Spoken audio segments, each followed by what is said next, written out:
I woke up on a Wednesday with a severe headache.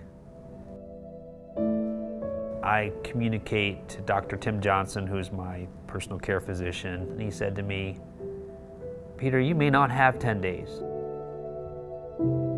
My name is Peter Tomozawa. I'm the CEO of the organizing committee for the FIFA World Cup soccer matches held this summer. And our main charge is to leave a lasting legacy for our community for having hosted the world's largest event. I have a family history of brain aneurysms. No one on my mother's side of the family has lived past the age of 70. I'm the age of 65. I can't even recall the last time I had a headache, and kind of fought through it through the day. And then I woke up Thursday morning, head completely clear. Headache is gone. My wife calls me and says, "Hey, how's that headache?" And she suggested I send a MyChart note. He sent a MyChart message, an email. I thought about it on the way home. Glad he was feeling better, but it just kind of didn't sit well with me, just with the family history and not being a big headachy person. I was a little concerned he could have had what they call a sentinel bleed, or a small little rupture that causes a bad headache and then goes away. Called him right away when I got home and just wanted to hear a little bit more about the story and confirm it. And he asked me, he said, "Should I go to the emergency room?" And I said, "That's exactly what I want you to do." And he said something extraordinary. He said, "I will be with you every step of the way."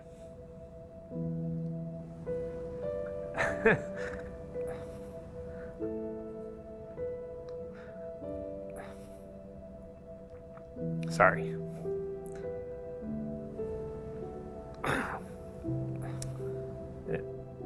He saved my life.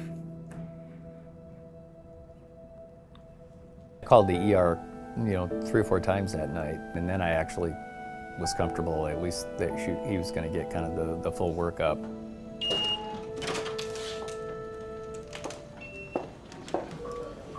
So right there. So Peter presented with something called a sentinel headache, essentially a severe headache that's caused by a leaking of a blood vessel wall, usually around an aneurysm. And it's a warning sign that that wall is so weak that it's about to rupture. And if it ruptures, that's when most people have permanent death or disability. Something catastrophic could happen in the next days or weeks.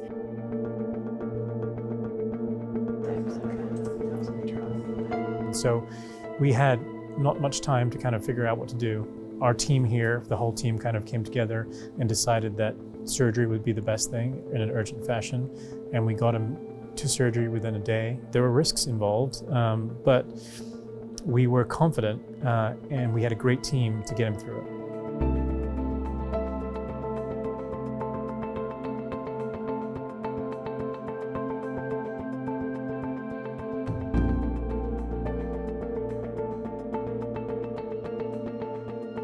We rehearse the surgery in our minds before we even pick up a scalpel.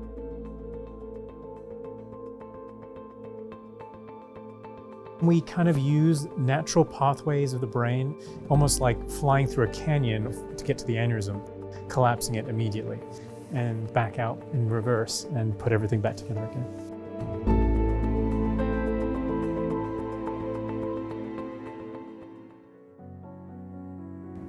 I've been in and around successful organizations my whole life. The commonality amongst all those is that they have strong cultures, and it's pretty clear to me that Swedish has a culture of caring. When we can optimize someone's quality of life and get them home, back to their family, back to a career that they find meaningful, that's what gives me true purpose and fulfillment in this career. Being a primary care doctor through the years, just kind of being the quarterback for the healthcare team. I really enjoyed getting to know patients and their families and their passions and help them through good times and bad times.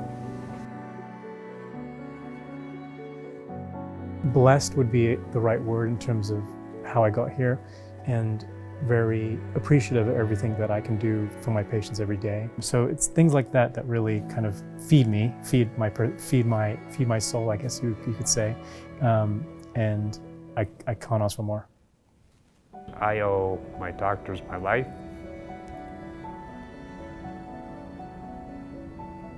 Yeah.